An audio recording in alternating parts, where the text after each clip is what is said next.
Greetings and salutations, everyone. I hope everyone is doing well today. And I'd like to apologize right now, first and foremost. I don't have any power. So I put together an upload, one that I hope you will like. It's an interview, my second interview with Tim Coonbo Baker. And he shares a lot more than he did the first interview that we did back a while ago. So I figured, hey, why not spend Christmas Eve with Coonbo? Let's get into it. Before we do that, though, a couple links. As you know, I rely on Patreon, PayPal, and my merch to help the channel to continue to grow and go. The links to Patreon and PayPal are in the description below. My merch is displayed directly under the video. Also, Dogman Frightening Encounters, Volume 1 through 3, the audiobook versions. They were written and researched by Tom Lyons, narrated and produced by me, Jeff Nadolny. Those audiobooks are available on Audible, Amazon, and iTunes, the links to which are also in the description as well. And finally, last but definitely not least, if you'd really like to help support this channel to continue to grow and go, simply subscribe, click the like button, and please leave a comment. It really does help, and guys, it definitely matters. Now, everyone, I have taken far too much of your time. Let's get on with today's upload, shall we?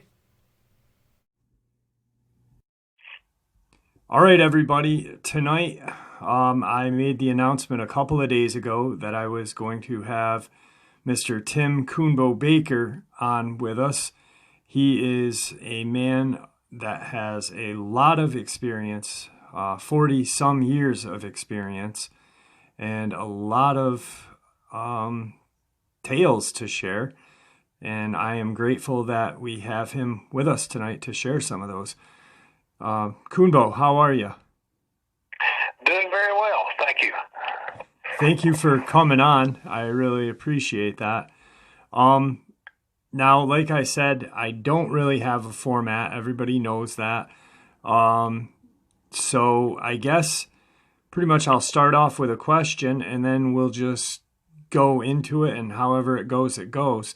What got you interested and into the field of cryptid research, Bigfoot, Dogman research? Well, people that have heard me talk before, they've heard. I'm sure they've heard me say this, that I was raised on a farm in northwest Alabama, and this was a farm that had and still has Bigfoot that live on it, and I became aware of these things when I was just a very, very young kid, and around the time I was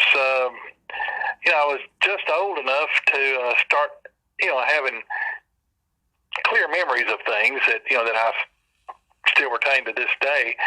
I was 2 years old, and I can remember some incidents that happened, and it was pretty scary and all, and I can remember hearing them screaming, sometimes even during the day, but usually late afternoon and then into the night. And the house that I was raised in up until the 5th grade, it was out in the country on our farm, and for the first several years of my life, we didn't have air conditioning, so at night in the summertime we slept with the windows open, and I had an attic fan that ran and pulled air in, the cool night air. Hopefully it was cool in the windows and across our beds, and of course you'd hear everything that went on out there. And I can remember just from the little bitty thing hearing the vocalizations and such, and one thing that really still sticks with me very strongly was when I was about 3 years old.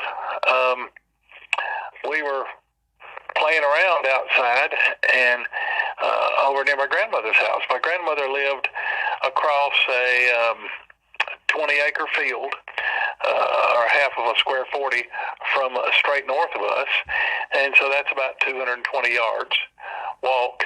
And I was allowed, even as a little bitty kid, to walk over there, to go over there, and or either my mom or somebody would take me over there. But anyway, we were outside playing, and it was getting dusky dark, and heard something started screaming, down in the lane north of our cattle corral and our horse stables, and immediately my grandmother and the two ladies, there were three families besides. There were five families that lived on our farm when I was growing up, and there were one of the families ran our sawmill. Another family, the patriarch of the family, he was my dad's sort of ramrod, sort of the manager of the farm or whatever. And then the other family was they worked there on the farm. And anyway, but the mothers and my grandmother came out and started, rounding us kids up and getting us in the house when this thing started yelling. And I remember asking,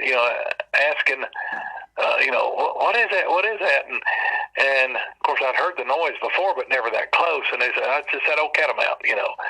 That's what my dad and my grandfather called it, was a catamount. And now in some parts of the country, a catamount's a cougar, but no, the word Bigfoot hadn't been invented. This was about 1957, and the word Bigfoot hadn't been invented for another 10 years probably. And so they had a lot of other names for them. Some of the people called them no heads. Some people called them, they called them boogers, hanks, goat men, wild men, hairy men, just all kind of names. But in fact, if you can, one of the roads that comes onto the northeast corner of our farm is called No Head Hollow Road. And that was one of their main travel routes, up and down this hollow. And if you wonder why they call them no heads, get online and look up the cover of, or the poster or whatever from The Legend of Boggy Creek. There's a picture of one going away from you, and you don't see its head. Or go to the GCBRO website and look at their main logo, and you'll see why they call them no heads. But an interesting thing, if you follow No Head Hollow out, and it runs basically from down around the Tennessee River at the northwest end of it, and follow it to the cross country up away from the river, you'll be going to the southeast. And when the hollow runs out, just keep going straight that direction. You'll go over a low ridge, and you'll come down into what's called Booger Bottom. But anyway, back to the story. We hear this thing yelling and everything, and my mom came over. My grandmother made me go in their house. Well, my mom came over, picked me up, and took me home, and we're eating, and the thing's getting louder and stuff. We go to bed that night, and I'm laying up there in the bed, and I can hear this thing screaming, and you can tell it's slowly getting closer. And there's a gate that's right there, sort of in between the old tractor shed and this storage shed, which is, you go through that, and you go through that gate, and you come out, and you can go to the right, and you go right to my grandparents' house, about 40, 50 yards away. Go to the left, you go to to my dad, the farm manager's house, and about 30 35 yards away, go to the southeast and of about 75, 80 yards, and you go to the folks' house that run the sawmill. And that old gate was an old cheap stamped steel and stamped out galvanized steel. And anybody that's been around those things know that they're really noisy. You can't touch the thing without it making a bunch of racket. Well, we heard it hit that gate, and you could hear it, clearly.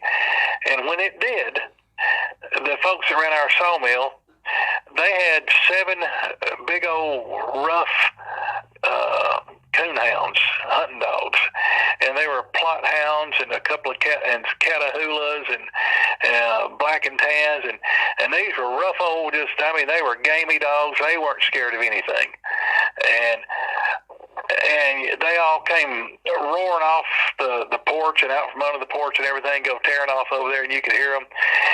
And they lit in after this thing, and oh my God, it was an unbelievable racket.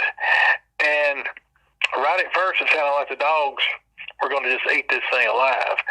And then all of a sudden, you started hearing the dogs screaming and arr, arr, arr, and you could tell the dogs were being torn up and all. And then it just got quieter, and it started getting quieter. We could tell that some of the dogs were getting killed. And about that time, I started hearing rifle shots, and my grandfather came running out of the house with his 30-30 and started shooting in the air, shooting out through the treetops. He knew better than to try to shoot one, but he was shooting to scare it off. Well, at that instant, my dad came flying out of the house with a Brown automatic 5 shotgun loaded up with buckshot and a big flashlight, jumped in the truck and hauled ass over there. And by the time Daddy got over there, things had gotten quiet, and we could still hear a couple of dogs crying. And I clearly heard that he had to shoot one to put it out of its misery. And but we went over there the next morning, and there was just an unbelievable slaughter. There were dog parts everywhere. I mean, heads, legs, body torsos, bodies twisted in half, the backbones broken, dogs with their heads twisted around backwards, necks broken, slung all over a fairly large area, area that probably 100 yards across and 50 yards in every direction. And it was unbelievable. The thing had killed outright 5 of the 7 dogs, and my dad had to put one out of its misery, and the one that was left was injured, but it lived. And also during the night, the folks that ran our sawmill packed up and left, never to return. They threw everything they could into their car and their truck and got the hell out of Dodge. And my dad couldn't get them to come back for love nor money. I mean, they still would come in and run the sawmill, but they would no longer live on the farm. And come dark, they were gone. I mean, they were out of there. In fact, when it would start getting dusky dark, they'd haul butt. But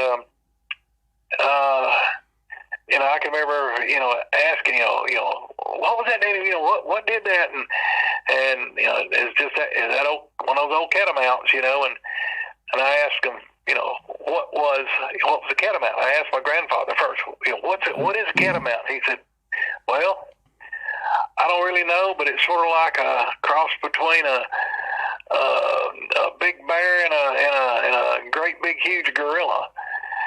And when you think about it, for 1957, 1958 time frame, that's pretty good description. Yeah. And, the Yeti's never been heard of at that time. At this point, abominable snowman hadn't been heard of in our part of the country, and we'd never heard of Sasquatch or anything like that. That word never even been mentioned there. And and I asked my dad, I couldn't really understand, what my grandfather was trying to tell me. So I asked my daddy, Daddy, what's a catamount? And he said, well, it's sort of like maybe a big gorilla, and maybe with some bear mixed in it, with maybe some kind of cougar or something mixed in it, because it can, they can go right up a tree. And that didn't really tell me much, but it was in line with what my grandfather had said. And then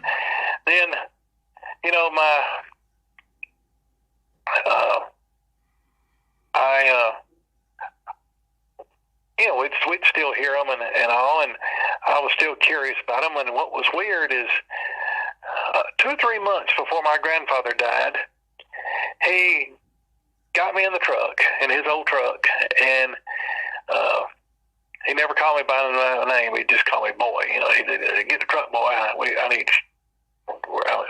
to go back here on the back of the farm." And he goes driving me over out east of their house.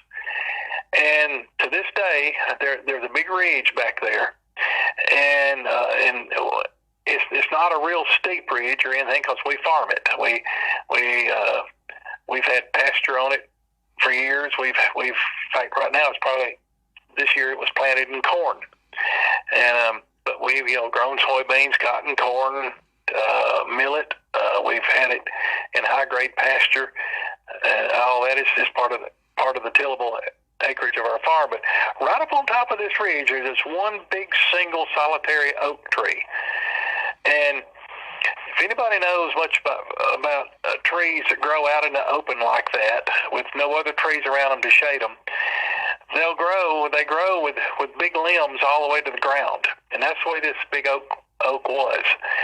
And it had big limbs all the way to the ground. So we go riding back there, and he pulls up in front of this tree. "You see that tree, boy?" "Yes, sir." He says, "Those catamounts sit up in that tree and watch us. And every time I come back over here, they jump down, they run off down in that holler." And he points off down into a hollow there, sort of to the northwest of where we were sitting, that goes down towards the river. And this is the Tennessee River. And he says, and I'm like, okay, 3 years old, so what am I going to say, And then he says, "Boy, I don't want to hear about you coming over here and climbing around on this tree." He said, "You don't need to be back over here messing around here by yourself." And he said, "And if I ever hear you bringing your little sister over here, I'll tear your rear end up." And I remember, even at that age, I'm thinking, that's a crazy thing to say. And my little sister was an infant. I mean, she was only like 6 months old or so at this time, if that old. I mean, she's just a little infant. And I'm thinking, at 3 years old, I had never even thought about climbing a tree. That was one thing. And certainly I had not ever thought about taking my little sister anywhere, with her. She wasn't even crawling at that time. And it was weird. I think he knew he was dying, because a couple of months later he was dead. He was gone. And I think he was just trying to instill something in me before he died.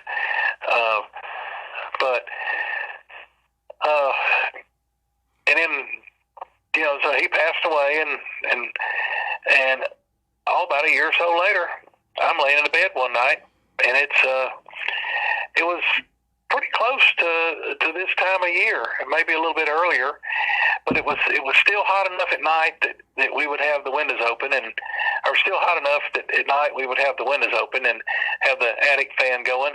By that time, I had graduated up, and I had bunk beds in my room, which was great because we had those old crank out casement windows in our house, and they were up off the floor a pretty good ways, and so those bunk beds put me up there really in line with those windows, so the cool air would come right across the bed.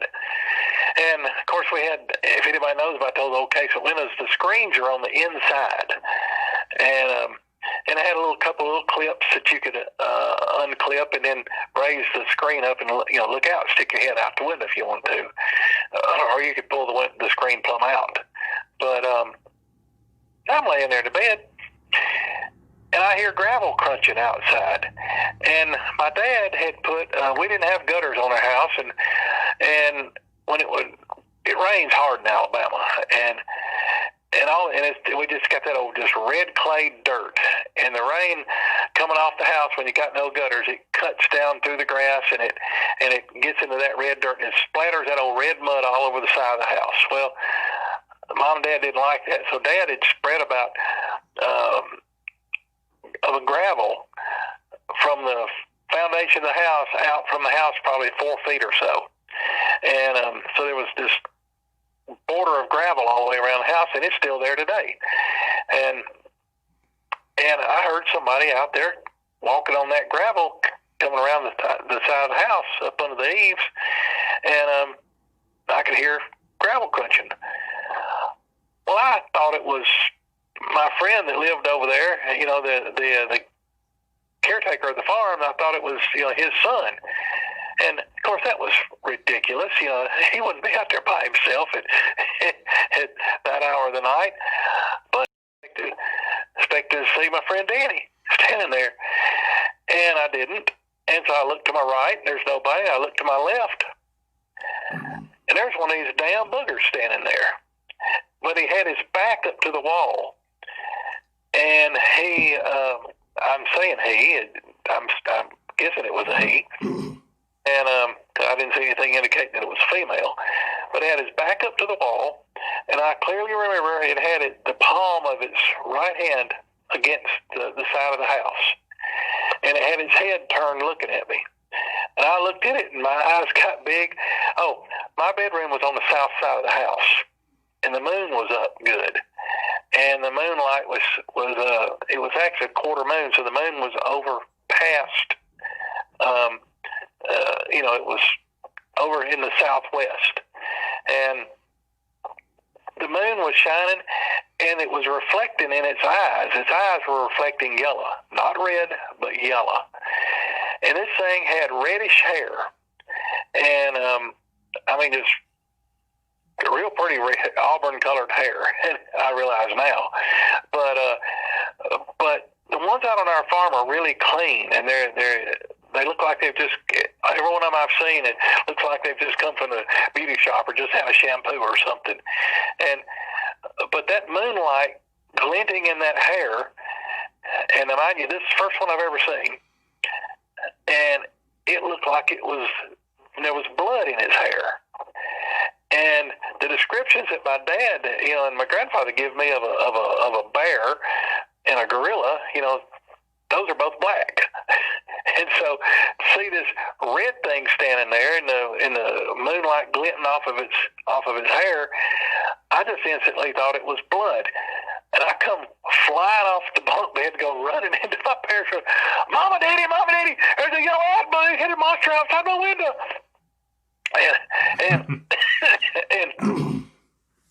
And my dad never hesitated. He came flying out of the bed in his boxer shorts, and he had his slippers. He kept his slippers sitting there beside the bed, and he jumped in those slippers just like he was a fireman or something. He grabs that Browning shotgun out from behind the door, and grabs his head, this big old, about a 4 or 6 D-cell ever-ready, big old chrome ever-ready flashlight that I always sit on the bedside table. He grabbed that flashlight in one hand and a shotgun in the other, and he goes hauling ass out the damn door with in his boxer shorts and slippers, and he told my mama, he said, "Get the kids and get in the bathroom." Well, Mama got me, told me to go get in the bathroom, and she went and got my little sister out of the crib, and we go in the bathroom. She locks the door, and the bathroom was a safe place because there wasn't a window in there, and so we go in there, and we get all the way up against the back wall of the thing. Oh, and Mama's got her pistol, got her 38 in her hand, and we sit down on the floor. She sat us down on the floor, and then she sat down in front of us, and she had that pistol propped up across her knees, pointed at the bathroom door. And my dad stays gone about, I don't know, 10, 15 minutes or so, some amount of time, and we hear the door close. And I don't know if it was the front door or the back door, and I don't remember. And he hollered to my mom. He said, "Hey, it's me, don't shoot." She said, "Okay." And he comes up there and he says, he says to her, he said, "Okay, unlock the door." He said, "I'm out here in the hallway, don't shoot me." And "I'm not." She unlocked the door, and the first thing she said, "Did you see it?" And he says, "No, but I heard it beating feet up towards the shack." And both my grandfathers built houses then, and they had this old wooden shack that they would set onto a lowboy trailer and take it out on a construction site and pull it off and set it up out there, and it would be their office while they were working on the house or something. And they kept that shack sitting up there in the northeast corner of that 40-acre field that we lived in the middle of. And what's interesting is that is still a travel route to this day. But that was the first time I saw one, and I was 4 years old. But so my grandmother and my great-grandmother and stuff, they talked about them like they were just as normal as squirrels and rabbits. And so I grew up hearing about them my whole life. And so I got really interested in them back in the 70s, and my friend, I was starting to live out there on the farm. We had moved into town by then, and my grandparents had all passed away, and the old farmhouse was still sitting out there. Well, I had fixed that thing up when I was in college, and whenever I was home, I'd live out there. Well, my buddy Jim Hart, otherwise known as Bubba Gump, online in the Bigfoot community, but Jim and I would, he was really interested in them too, and so we started hanging around out there at night, and going around looking for them. And we knew they were out there. We'd hear them occasionally and stuff, and we'd hear about them. Other neighbors and stuff seeing them, and but we actually started researching and trying to look for them, trying to find them and stuff like that back in the mid 70s. So and interesting thing, I started hearing so many stories and stuff around in the area that I decided I needed to start writing this stuff down. And the very, very first sighting report that I ever wrote down was in 1978, and it was from a family that I went to school with their kids, and the oldest son. There's some sort of noise going on there. There you go. Oh man! Oh, let me turn this off. Sorry. It's a water heater coming on. Oh, sorry. No, that's fine. Yeah, you'll have to edit that out. But anyway,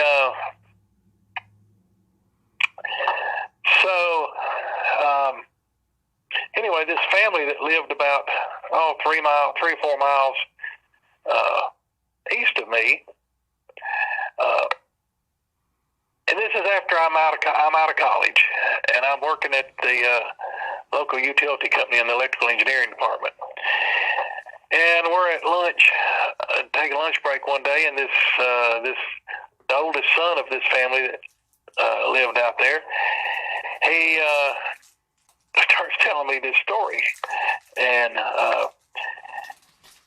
he'd asked me, where y'all working this afternoon? Well, we were surveying in and engineering a new power line out in that area. They were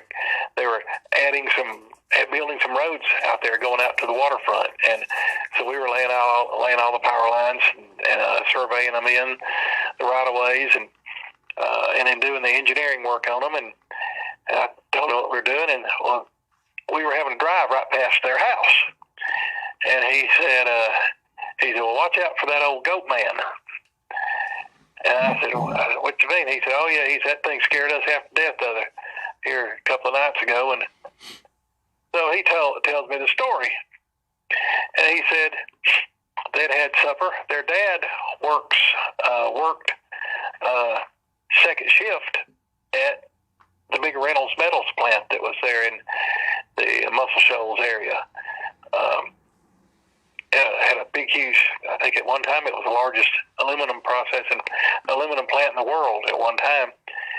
But anyway, his dad worked there on second shift. And so they'd eaten supper, and it was him and his mom and his younger brother, who was he was also in between my sister and my middle brother in school. So, the older brother had already finished his homework, and he was in there watching TV. So the mother was washing the dishes, and the kitchen window faced east. And it's real pretty out there. It had a good view of it. And she was sitting there washing dishes and stuff, and the younger brother was doing his homework at the kitchen table. And so she noticed all of a sudden that that she wasn't seeing the moon anymore. She thought, well, gosh, are some clouds coming in? And so she leaned up to look out the kitchen window to see if she could see any clouds. And as she leaned up to the glass, this creature leaned in to the window from the outside. And it ended up their noses were probably only, half inch or so apart. And it absolutely scared her half to death. And she starts yelling, ah, ah. It scared her so bad she couldn't just scream. She was doing this little kind of noise. And she was stumbling backwards, and she had her hands up over her mouth. And the younger son looked around like, what the hell's going on, And he looks there, and he sees the thing looking in the window at him. And he said the thing was actually turning its head, looking around in the kitchen through the window. And he hollered and jumped up from the table so fast he turned the dinner table over. And, of course, that made a huge racket. Well, the older brother hears all this and comes running into there from the living room or the den, wherever the TV was that he was watching, and he sees the thing. Well, they'd had enough activity out there that their father had wired up big floodlights on every corner of the house, and he'd wired up switches, 4 or 5 switches around the house where you could flip any one of these switches and all of them would turn on. He'd installed some relays and stuff like that up in the attic. And he was a good electrician. And so one of those switches was right there next to the kitchen door coming out of the hallway. And so he had enough presence of mind. He flipped that switch on. It just lit up everything out in the yard, all the way around the house like daylight. And the thing, when he flipped all those lights on, it lit it up good. It lit up the booger really well. And it jerked his head back, and it whirled around a hauled ass. And he went running down the hallway and flung open the front door and saw it ran across their front yard to the southeast, and then it started running down the street. It ran down the street, and then it ran off into some woods that were further down the street from their house. and down a hill. You went off down the hill going towards the river, and it ran off. He saw it dart over into the woods. And anyway, so I wanted to get the report. So I asked if I could come out and write all this down and talk to, him and his mom and his little brother. So I did, and I made a point. I wanted to talk to each one of them individually, and they told the story just like pretty much just like what he had told me at work. And when I was asking what it looked like and everything, well, it didn't really jive with what I had seen. But I thought, well, it's, I guess they just saw it. It was such a short encounter that maybe they didn't see it real good. And so I just thought it was just regular Bigfoot. And interesting thing was, just a very short time later, this was getting close to this was dove season opened up, or it had just opened, and I had been invited on a dove hunt, and there was a big hunting club out there that had land south of where these folks lived, where they would have dove shoots, and I went to the dove shoot out there, and like I said, as a guest, and then we had a big feed up at their clubhouse, which was through the woods, cross country, was not even a half a mile from this family's house that had this encounter just a couple of weeks before. And somehow I got to talking to the cook, and he got to telling me about this thing that was this haint, as he called it, or booger, this thing that would come in and would rummage through their dumpster. Or actually, they didn't have dumpsters back then. What he had just a bunch of big old garbage barrels back there, and he would come rummage through those barrels and get would eat a lot of dove and quail, and they'd have fish fries. It was always, whenever they'd have some kind of a feed out there, it would always come in and rummage through the garbage barrels. And so I caught him when he was done with his cleaning up and everything, and I took a report from him, wrote it all down, and he described the thing the same way as the other family that I had interviewed described it. And again, it didn't jive with my description of a Bigfoot, and there were several distinct details that were really different than what I had seen. But I just sort of blew it off at the time. So,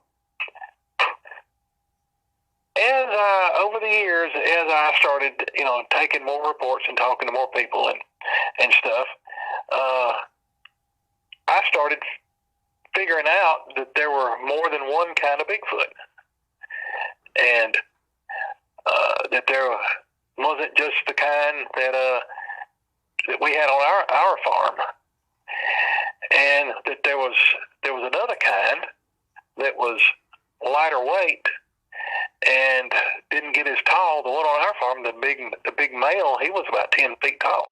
I actually saw him for the first time in 1980, October of 1980, and I saw him up closer than I wanted to see him, and I got him marked really, really well against the side of our stable, and against a tree limb on a big old tree that we had a big limb on it that we used to pull engines with and stuff like that.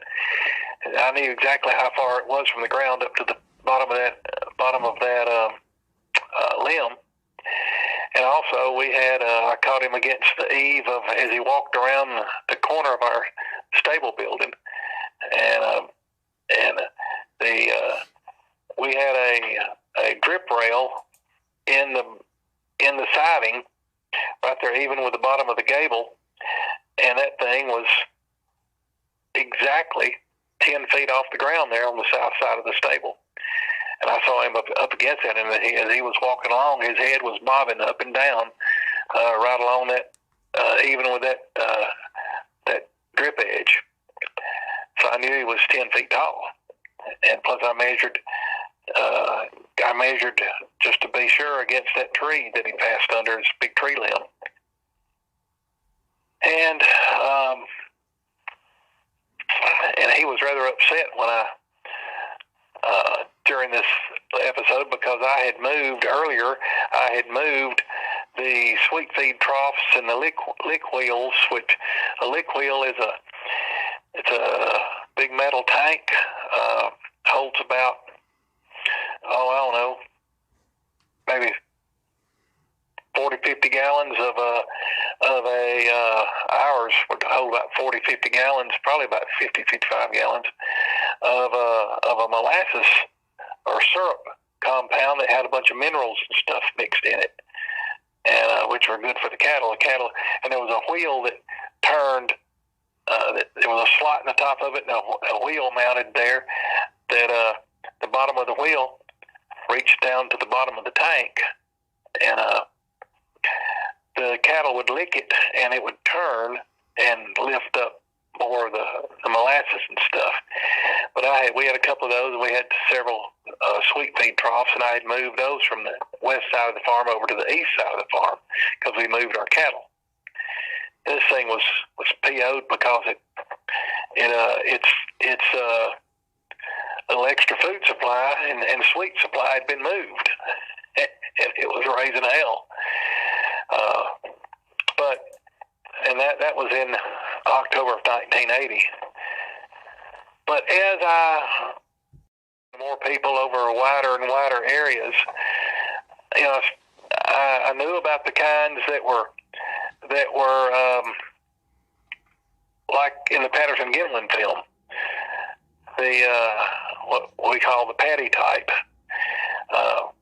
That the males are about 10 feet tall and the females around 8 feet, plus or minus, and very hugely built. But I also had learned about and found the tracks of these lighter weight ones. They were still horrendously strong and huge big barrel chests, but they weren't as wide across the shoulders, and they were only like maybe 8.5 feet tall.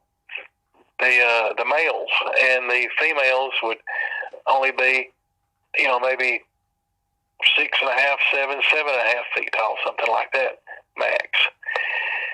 And so I had gotten to the point that I was asking when I would talk to people, what did it look like? Was it like this kind or like this kind? And then I was still hearing about these other things that people would describe that had they looked like that their legs looked like dogs' legs or goats' legs, like if you stood them up on their back legs, or like goats when they stand up on their back legs, going to butt heads with another billy goat. That their legs look like goat legs or like dog legs. And I'm just thinking, what is this? And I kept hearing it often enough that I began to believe that this wasn't just misidentified stuff. It was that there was something else out there that wasn't Bigfoot. And they would talk about that. Nobody talking about Bigfoot. I hardly ever had anybody mention the ears. But with these other things, people would often mention that they had pointed ears, and I would ask them about the ears. I would ask them, well, are the ears like you're talking about like a Labrador Retriever or something? No. More like a Doberman Pinscher's ears, but a little bit more hairy, something almost like a wolf's ears or something. And and I'm thinking, and some people say it had a snout. It had a snout on it, just like just like just like a wolf or something.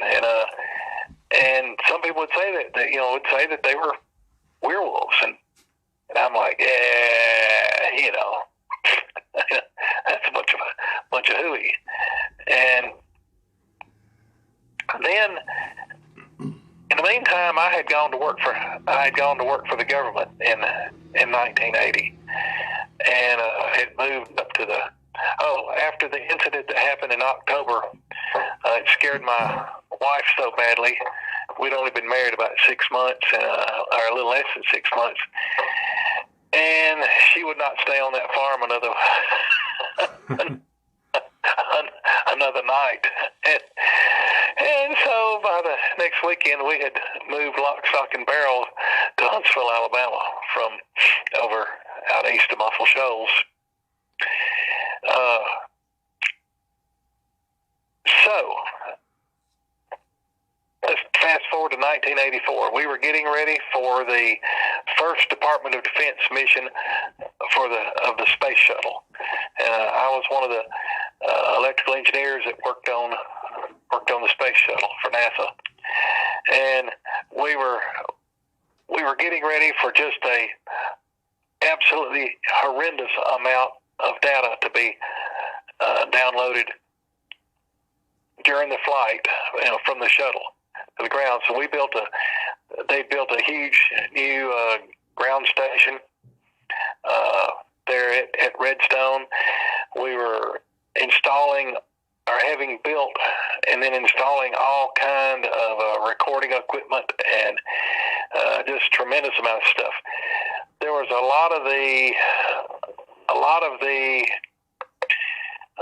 equipment being built by a contractor down in South Alabama, down between outside of Union Springs, Alabama, and there weren't any motels in Union Springs, so we were all staying out at Troy, Alabama. And a lot of the workforce that worked out there at this facility commuted back and forth. They're from Troy. And so I started to work one morning about we started at 7 a.m. and I always had a kickoff meeting with the folks, and there were these two ladies that rode to work together, and I noticed when they came in they were upset and they were crying, and I'm thinking, gosh, what's going on with them? And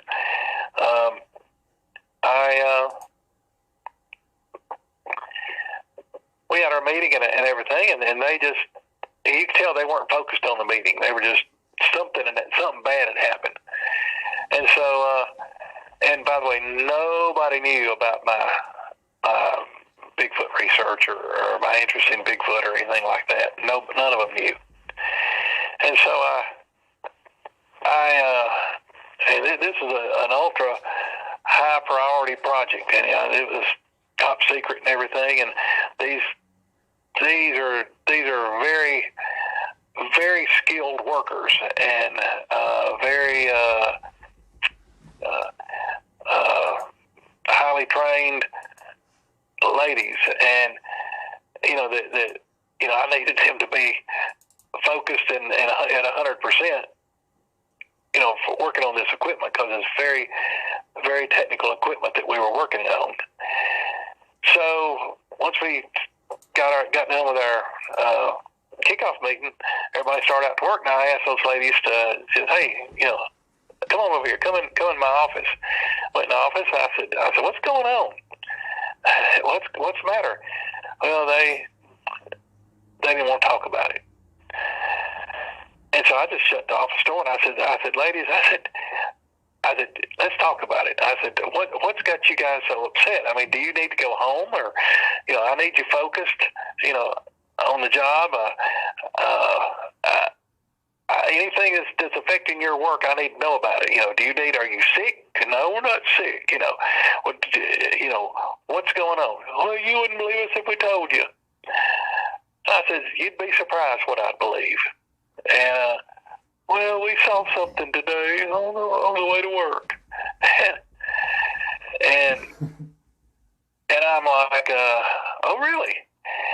And the interesting thing, I had already, in my short time there staying at Troy, I had already heard several Bigfoot reports in that area. I had even heard some where they were coming into town raiding dumpsters around some restaurants and fast food joints. And there was a country club being built out on the southwest side of town, and the people out there working construction out the country club on the golf course had several sightings along a creek that flowed through there. So I knew there were boogers. I just flat asked them. I said, "Did y'all see a Bigfoot?" "No, we wish we had." I said, "Really?" And I said, "Well, I've been researching Bigfoot for years, and I said I've heard all kind of stories, so you can tell me." Well, they sort of looked at me, and so I had one of my ledgers, one of my log books out in my car. I said, "Just wait right here." So I just went out to my car and got it, brought it in, showed it to them, and I showed them, and I said, "Look," I said, "here's where I take my reports." I said, "I talk to people all the time." And I showed them a couple of people I thought they would know that they're in Troy, and they recognized one of them. And I said, "So you can tell me what you saw and what happened." And they says, "Well, it wasn't a Bigfoot." I'm thinking, oh boy, here we go. So, and I said, "Well, what was it?" They said, one of the ladies just broke down and started sobbing. I mean, just her whole body shaking. She's crying. The other lady said, "It was a huge werewolf." And I said, "Oh, really?" So they described it to me, and I talked to one of the ladies, and I talked to the other lady, and they just described this thing. And the thing that got me, that both of them said, was how the evil that they felt from the thing. They were going around the road. They were going up U.S. Highway 29, going from Troy to Union Springs. They were a few miles out of town, and at that point, the highway sort of parallels a creek bottom. The creek is off on the right-hand side of the road, and there is a pretty good-sized hill on the left-hand side of the road. And they had come around a long left-hand curve that went around sort of the southeast side of this hill, and had come to a very short little straightaway, and the road started curving around to the right and towards the east. And there's a curve sign there in the highway. And they said as they were approaching this curve sign, and this was at about 6:15 in the morning, as they were approaching this curve sign, this thing came walking up the side of up the bank out of the creek bottom, up onto the shoulder of the road right beside this curve sign. And it stopped, and it turned, and it looked at them, and it made eye contact with them. And the lady sitting and the lady driving, she stomped on the brakes. That was her reaction. She stomped on the brakes, and she couldn't get stopped in time, and she's slowing down, and the way she was, if she'd have kept stopping at that rate, the thing would have been right there beside the car, and right there by the passenger door, or right by the passenger side fender. And the lady in the passenger side, she said that thing was looking her right in the eyes, and her exact words were, "I could feel it trying to suck my soul out of my body." That was her exact words. I've never forgotten that. And the other lady said that thing was absolutely pure evil. She said it exuded pure evil.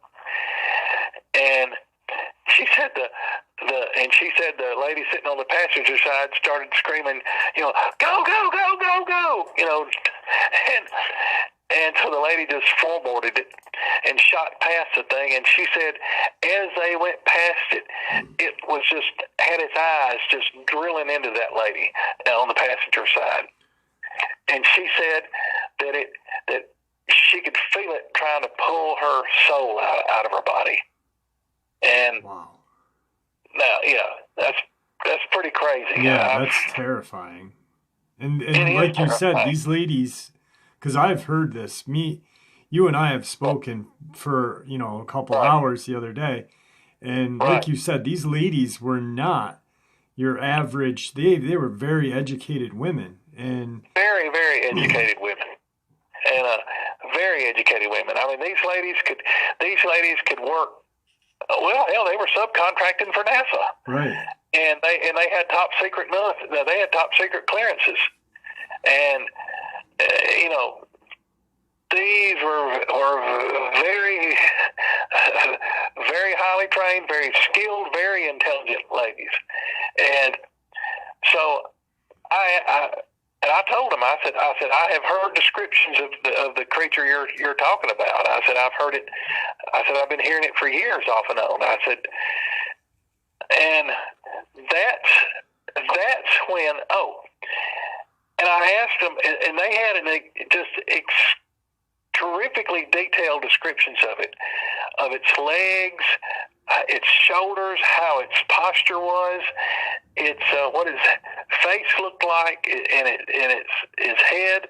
They said it looked like it had just a gigantic wolf's head, but that the snout was a little thicker than a wolf's. That the nose wasn't quite as pointed as a wolf's, but but they could clearly see its fangs. They said they could see its upper and lower fangs, canine teeth, and they said it had like wolf's ears, or like maybe almost like German Shepherd ears or something. And they said its ears were laid back, like it was pissed or something at them. And they said it had huge shoulders, and the upper body, it said it had a narrow waist, but it said it had humongous upper body, but real barrel chested, not wide like a patty type Bigfoot, and but the upper body was just massive, just big barrel chested, and they said it had hands on it. They could see. They both saw its hands, and they said one of the ladies said that actually put one of his hands out, and they thought that it touched or got a hold of the curve sign, the post of the curve sign. And I asked them if they would show me that evening, if they would show me, where this happened. And they were really reluctant. I said, look, I've got a gun. I said we can go back there, and if you'll just show me where this happened and where you saw it, show me the sign, and then you can go on. So they agreed, and so we took off just as quickly as we could and hauled butt down there before it got dark. And we got there, and I got them to. At this time I had gotten the habit of, I had a stick of bamboo with a paper plate stapled to it, and the stick of bamboo was about 5-6 feet long. And when I would be trying to get people to help me estimate how tall the things were, I'd get behind whatever cover, I'd get wherever the thing was, the Bigfoot or whatever that they were seeing, and I would hold that thing up. I'd get them to tell me stop when the paper plate was up about where its head was. So I did that with them, and they both stopped me at the same place. And I figured this thing was about 9 feet tall, but it was not standing straight up. It was sort of crouched, but it was its head was, the top of its head was about 9 feet, and they had it marked pretty good on the curve side. And so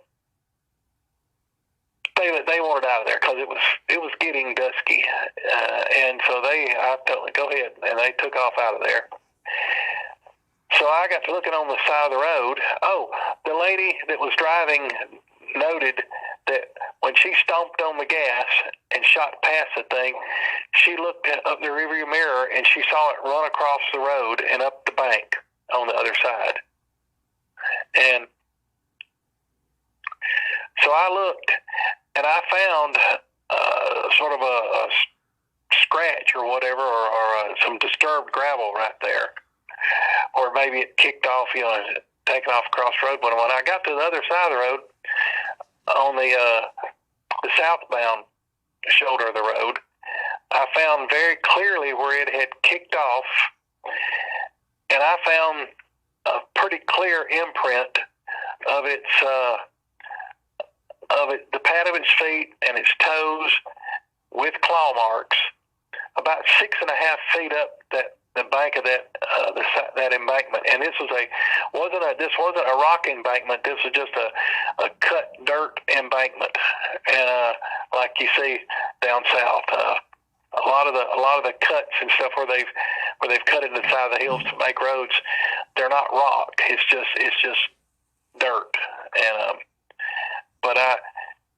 it was a very clear, one clear paw mark, about 6.5 feet up.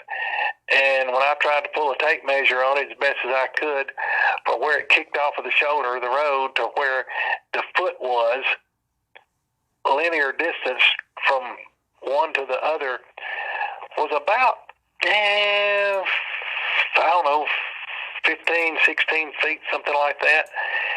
The next one was just below the crest of the bank, which the crest of the bank was about 13 feet above the roadway.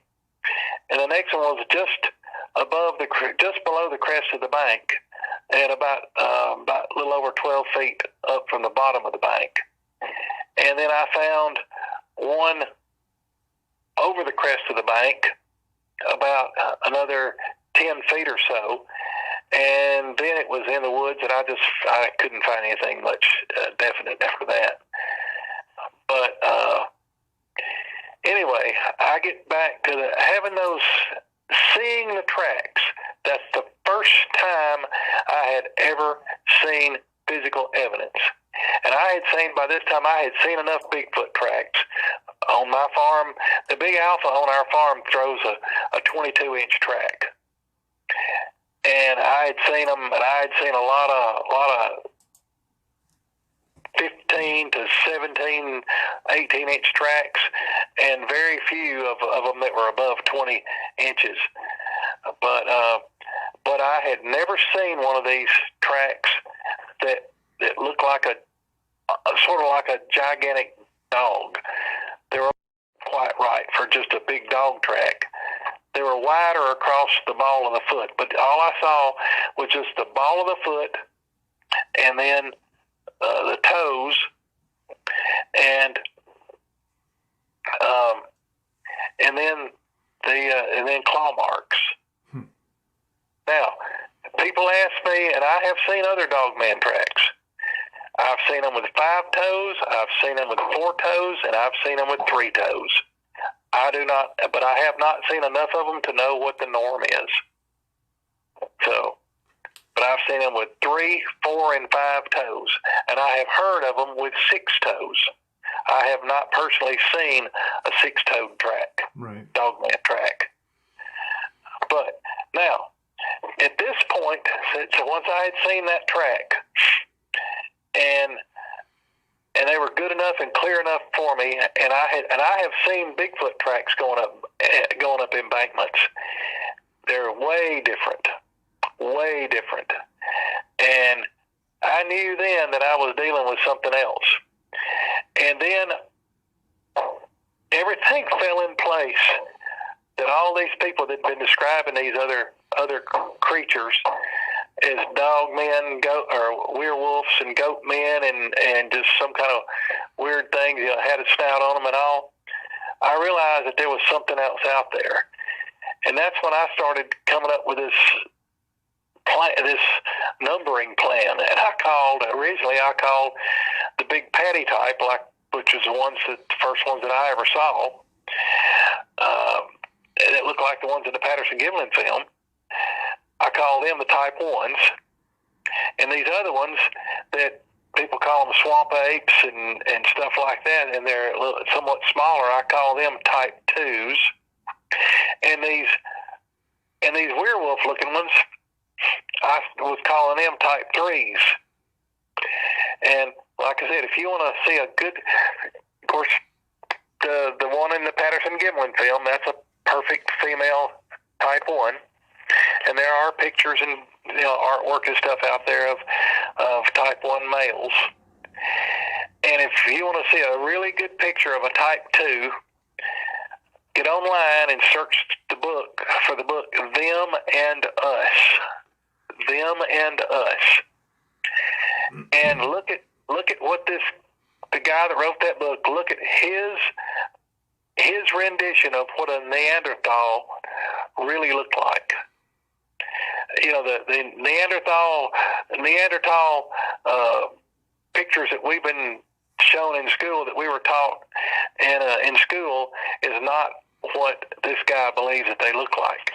But look at his rendition of a Neanderthal and lose the spear and lose the vertical slit pupils and give it a little bit more of a human type nose, and you've got pretty much a type 2 Bigfoot. Look at the barrel chest and all that. Yeah, when you told me about that, I looked it up when you and I were talking that night, and it blew my mind, because what we had been taught was the Neanderthal resembles not. I mean, I was like blown away. I don't know if you remember, but it was really an enlightening moment. Going, wow, this actually fits, a lot better into the whole thing. So sorry to cut you off on that. I just needed to. No, you didn't cut me off at all. So I rocked along there, and I went back, started going back through all much my journals and my reports and everything. And as I start marking them, type 1, type 2, type 3, type 1, type 2, type 3, trying to classify them. Okay. And then in the late 90s, I started researching down in East Texas. And it didn't take me long and I got involved with some guys down in West.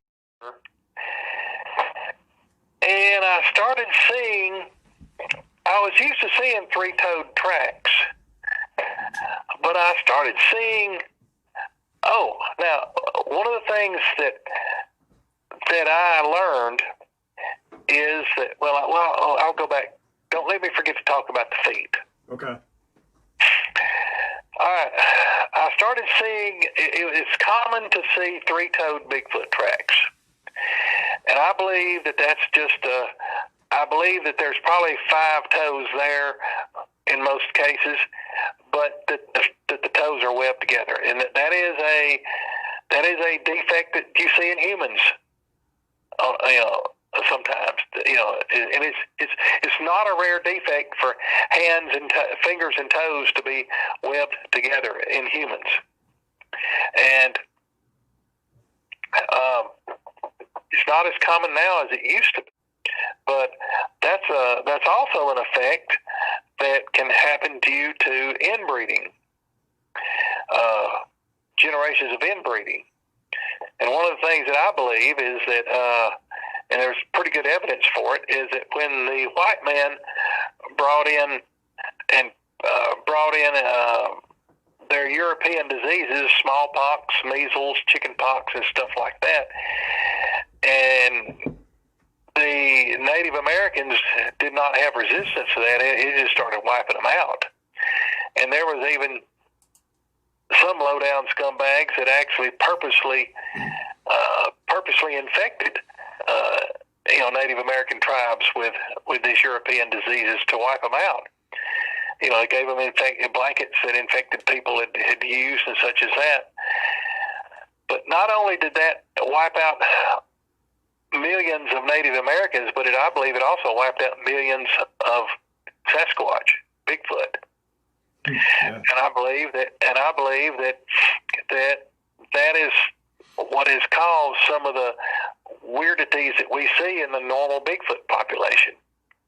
It was a result of generations of inbreeding that was caused by the bulk of the population being wiped out back in the 1600s, 1700s, and early 1800s, and that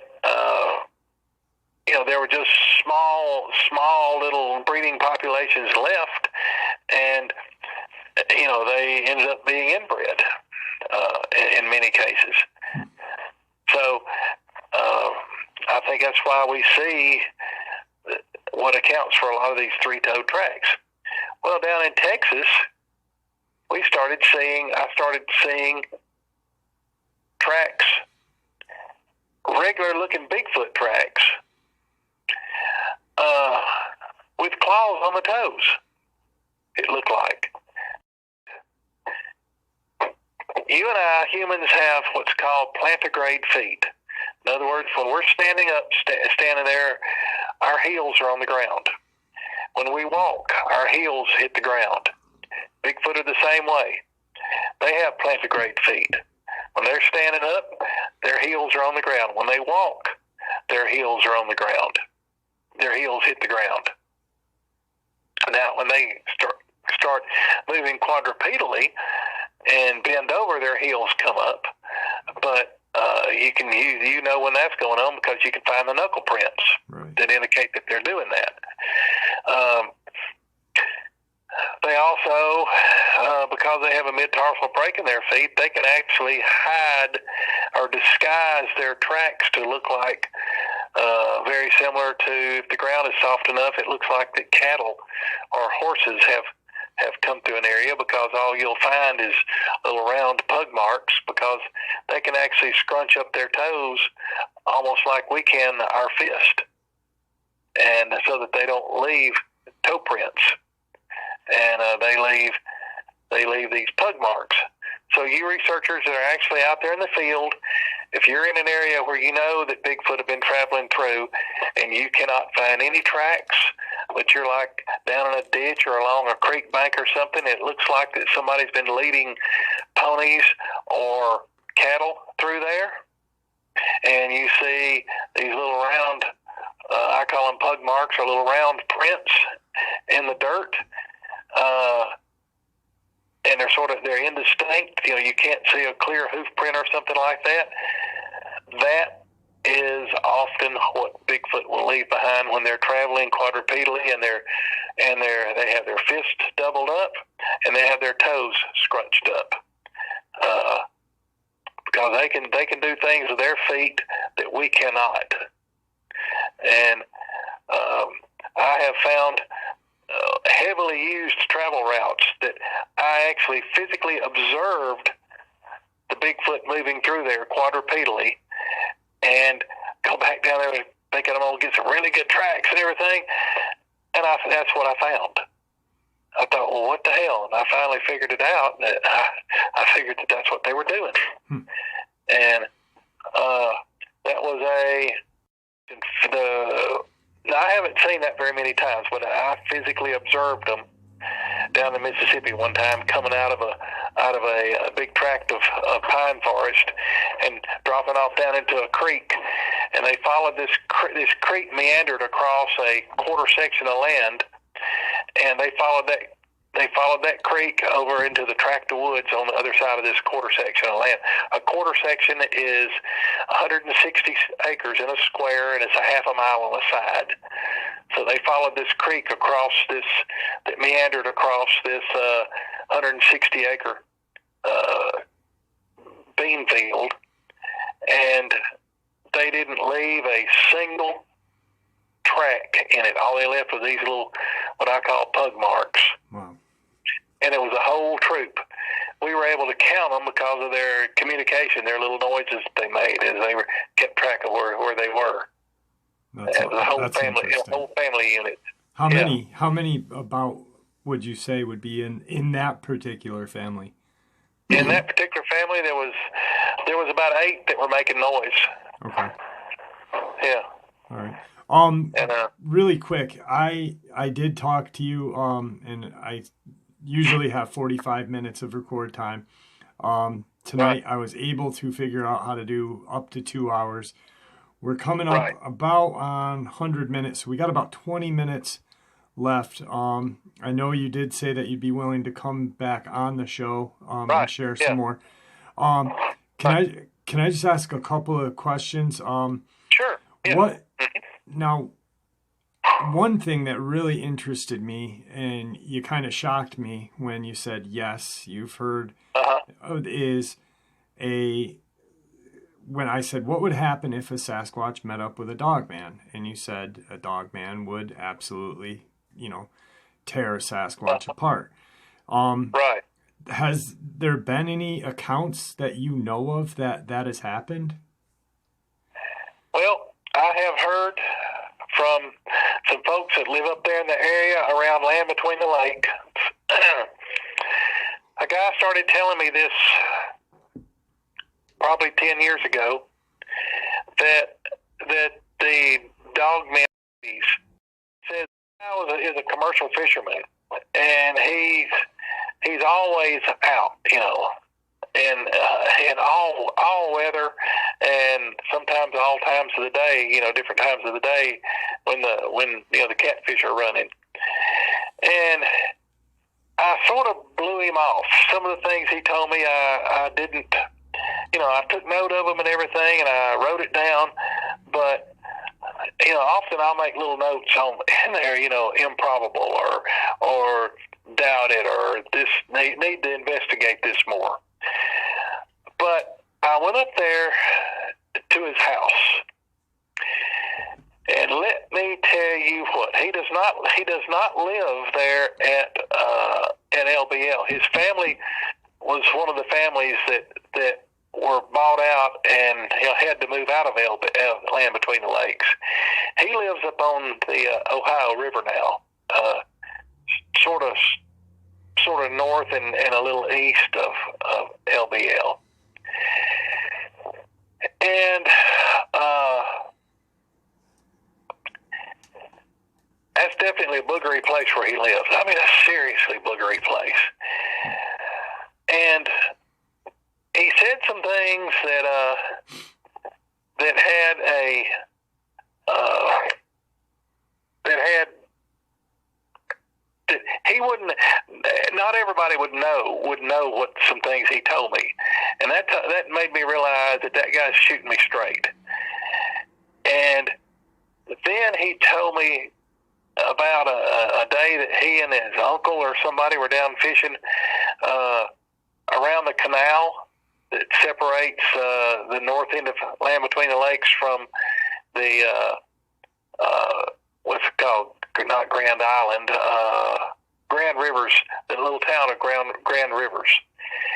And they were fishing along the Lake Barkley end of the canal, and he saw this Dogman over there on the north side of the canal, not on the LBL side, but on the Grand River side, along the bank. And it was doing something that definitely Dogmen do that Bigfoot do not do. And I have heard several accounts of. I have heard other accounts of what they do. Now, this is something that I'm not going to reveal it because it's something that I use to help judge where somebody's telling me the truth or not. And this guy described it perfectly. So I knew he was telling the truth. So I keep in contact with him, and he's telling me, and I have heard it from other people as well that spend a lot of time in that area, that the Dogmen are moving into that area, and that the Bigfoot are moving out, and that the Dogmen will take over an area, and that the Bigfoot are scared of them. Now, that leads me to another story. I've done a lot of research up and down the Des Moines River up in Iowa. we've had a similar situation occur up there, where I have found that. Oh, back to the feet, real quick. Yeah. A normal type 1 or type 2 Bigfoot has plantigrade feet. Dogmen, the canid type dogmen, have what is called digitigrade feet. In other words, when they're standing up, their heel is not on the ground, and it's called the hock, like on a dog. That's the dog. That is a dog's heel, and they walk on the balls of their feet. So, and when they're standing up and when they're walking, their heel does not touch the ground. They walk on their toes. That's how come they call it digitigrade.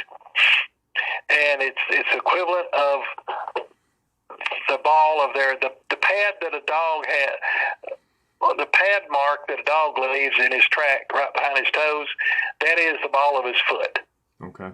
And so that's what you get from a dog man is you get the pad, and it's not shaped just like a dog, like a dog print that you're thinking of, that you think you're going to. And it's easily distinguished from a bear. The claws are totally different.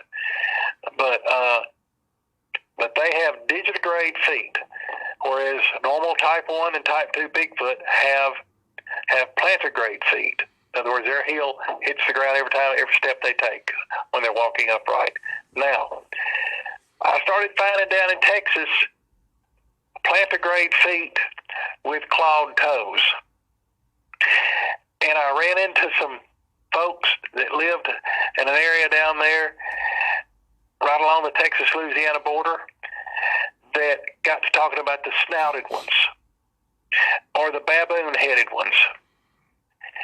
And I'm thinking, what in the crap is all this? And I started asking about the werewolves and all that. No, it's not a werewolf. This is different. This has a body like a Bigfoot. We got a Bigfoot body, but it's got claws on his toes and claws on his hands, and it's got a baboon-looking head and big old canines, big fangs. I'm like, crap. And then the damn picture came out of the Beast of Seven Shoots. Mm-hmm. You can look it up online, the Beast of Seven Shoots. And its Shoots is spelled Chutes. And Seven Shoots is a park in Quebec, Canada. A guy was taking a picture of the waterfalls there, and he was looking at the pictures later, and he noticed this thing standing there looking at him. And it is one of these snouted Bigfoots with the baboon-looking head. So now I had to change my numbering system. That is what I call a type 3, and the canid dogmen, the werewolf type dogmen, I classify them as a type 4 now. So one is type 1 is a patty, type 2 is a Neanderthal type, type 3 is the Beast of Seven Shoots type 4 is the canid werewolf Beast of Land Between the Lakes type. Okay. And so that's my numbering system. Now, folks have added to it. Some people say type 5 is the little people. Well, I've never seen a little people, and I've never, other than my friend Doug, and and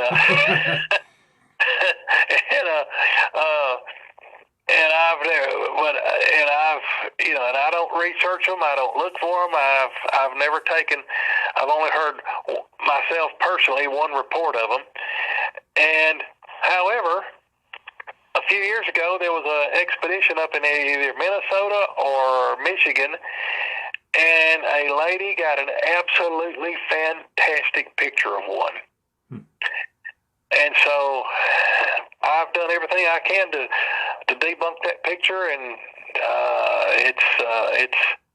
Could it be a juvenile? Could it be a juvenile Sasquatch? I don't know. This thing's got a little decoration, a little headband on his head made out of leaves or something. Yeah. Oh yeah. It's crazy. I'll see if I can get permission to share it.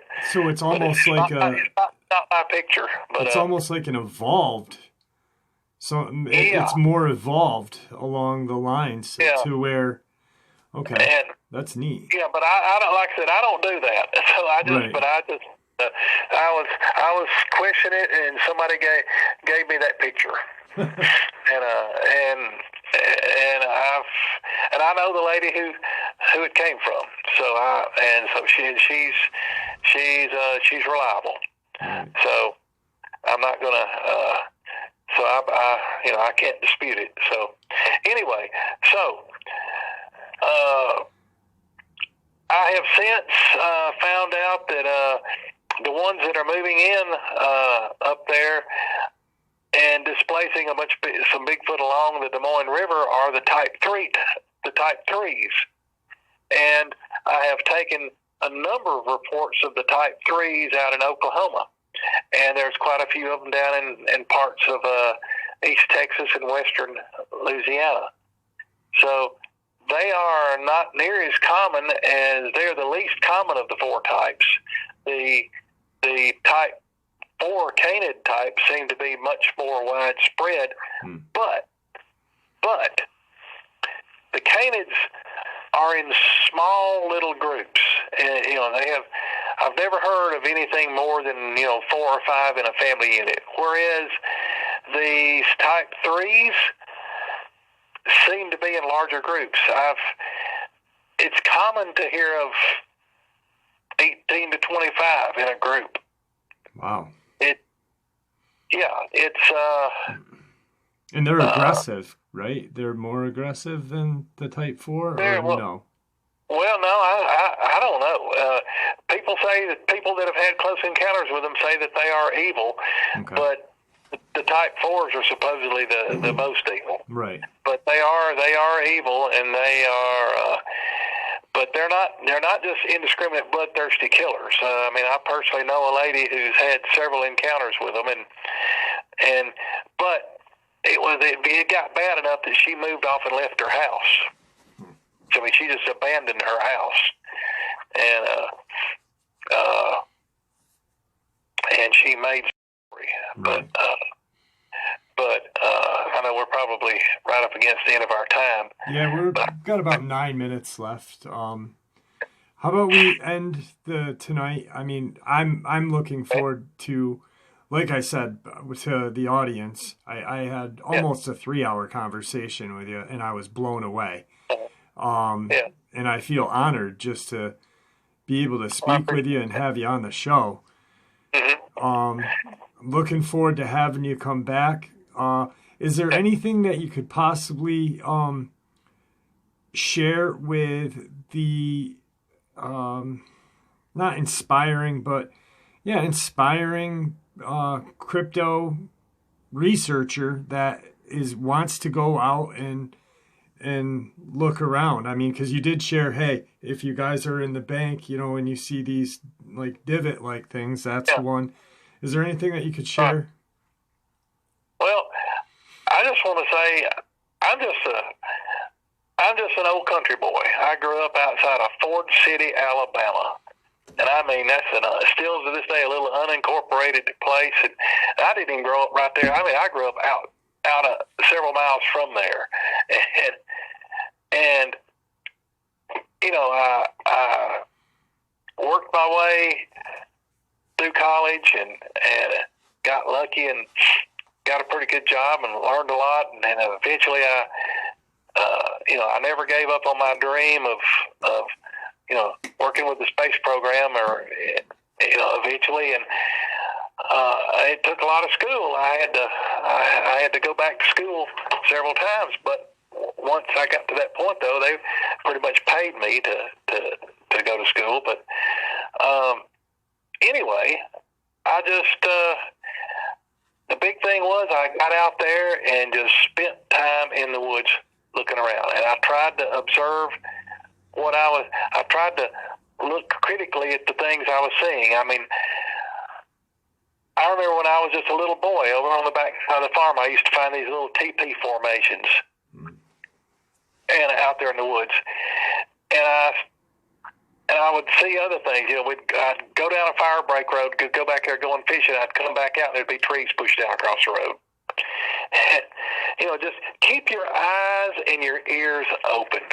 I've researched now in 39 or 40 states, and I've been doing this since the mid '70s, and I'm not a believer. I'm a knower. I am not trying to prove they exist. I'm convinced that the government will never let you prove that they exist. So what I'm interested in doing is learning more about them and then teaching others about them. That's my motivation. Is just learning more about them and then teaching people. And and the more I learn, the more questions I have. Yeah.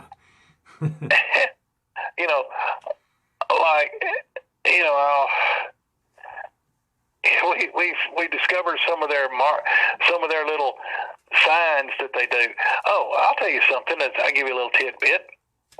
The X formations. Any of you that are out there in the woods very much, in Bigfoot country, you will sometimes come across these X formations, and they use our like fire breaks and power lines and country roads and stuff as travel routes often. And that's why you see a lot of signs and formations along roadways. Those signs and formations are not for us. They're not telling us to keep out. They're for other neighboring troops or family units of Bigfoot. And just because you don't see any of those doesn't mean there's not around. It just means that there's not troops competing over the same territory. Their territories are not bumping up against each other, because Bigfoot are not stupid. They're not going to waste energy. The old saying country folks have, good fences make good neighbors. Well, if you ain't got no neighbors, no use wasting money and time putting up fences. So, there are vast areas where there are Bigfoot in there, but the population density is very little, and you won't see territorial markers. But that doesn't mean they're not there. They're just not there as much as they are in other places. But when you start seeing a lot of territorial markers, a lot of X formations and bows and stuff like that, and that are interwoven, that that were not naturally made, that's when you know that you have a pretty good population of Bigfoot in an area. Right. And but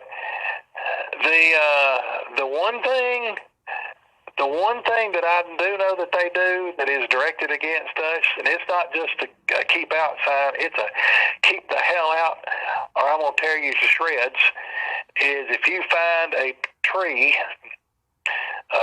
trunk jammed in the ground with the roots up in the air, those are often directed against us. Okay. And people will say, "Oh, loggers do that to mark bogs and stuff." Yeah, they do. But when you see a line of them up on the side of a mountain in Alaska that stretched for 2 or 3 miles down a side of a mountain range, that's not loggers doing that. Yeah. Yeah. Or you see one of these, or you've been going in and out of the woods in this one area, investigating for several days, and you go home for lunch, and go back, go for lunch, and you come back, and right in the shoulder of the road, there's a 6-inch diameter wild cherry tree jammed down into the shoulder of the road about 2 feet deep, and with the roots sticking up in the air. The logger didn't do that. Right. Right where you had been coming and going in and out of the woods. Yeah. That's one thing. That's the one formation that they'll do that I know is directed against us. That's like their no trespassing, keep out. Right. All right. Right. And they do mess with us. It's fairly common to go into an area and then you're coming back out, and there's been a tree pushed down across the road. There's been no big wind or storm or anything like that. That's fairly common. And but I'll tell you a good word of advice, and I tell everybody this, and it's a mandatory on anytime I go into the woods or take anybody in the woods with me, is when we go in and we're going to get out of our vehicle, you turn that vehicle around and you point it in the fastest and safest way out. Yeah. You make sure that that if you have to make a hasty exit from a place, that you can jump in that vehicle, crank it up, throw it in gear, and put her to the floor, and you're pointed out. You're not having to turn around or a bunch of crap like that. That's some solid advice. I mean, just you don't have to be an Einstein to figure out why. Right. And if you're the driver of the vehicle, you keep the damn keys on your body, on your person. You leave your keys in your vehicle and some kind of crap starts happening, the scared people are going to jump in your vehicle and lock your damn doors, and they will not unlock them to let you in. Trust me on that. Trust me on that. I've seen it happen time and time and time again to people. Right. Well, we are right at the mark. Like I said, guys, I feel honored. I hope you guys all enjoyed Mr. Tim Coonbo Baker coming on. And he was gracious enough to agree to come back sometime. Thank you for coming on. It was really an honor, and I know that, you're a busy guy. And so, an honor for me. Well, I appreciate that. Yeah.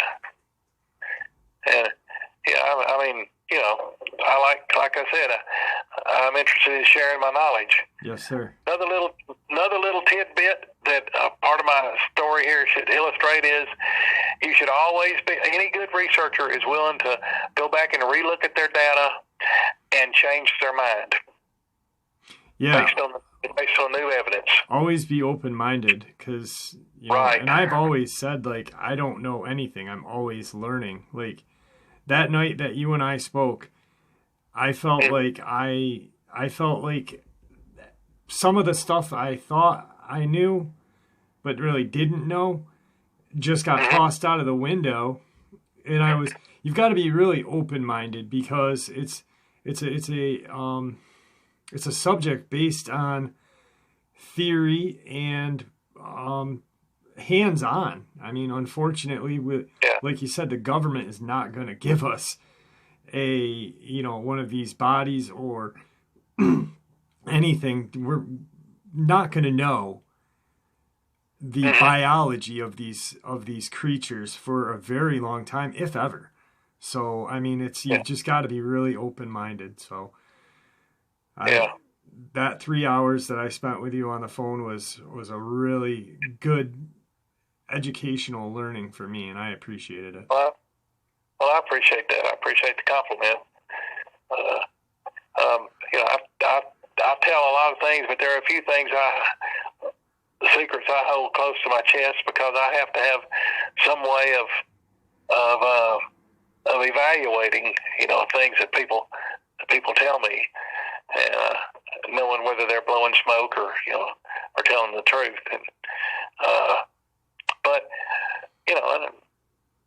but I have learned that some of the things that people tell me that I've sort of blew off at the time, I got to go back and look at that again. In fact, I went back and re-interviewed those people back in 19. I didn't get to it right away, but in 1985 or 86, I went back and re-interviewed those folks that I had interviewed back in 1978 that had where the as we know now, the Dogman looked in the kitchen window at them, and they were like, "Well, we tried to tell you." I said, "Well, I just didn't know," Yeah. So, all right. Well, I definitely gotta cut the podcast short for right now, but I will still be able to give you a couple minutes of my time. Sure. Everybody have a great night. And Mr. Coonbo, would you like to say goodnight to everybody? Yes. Good night, folks. It's been like I said, it's been my pleasure to get to talk to you guys tonight. All right, everyone. I hope you all enjoyed today's upload as much as I enjoyed sharing it with you. I hope we have power sometime today. I was supposed to do an interview with Steph, but I had to figure stuff out very quickly and actually forgot about it until it was far too late to even get in touch with him. So hopefully I can get in touch with him maybe midday today if our power kicks back on and do an interview with him for you guys. So with that, I want to thank you all for all your support. May the Great Spirit watch out for all of us all, and may He guide us down that path that we call life. I hope everyone has a very safe and enjoyable Christmas Eve.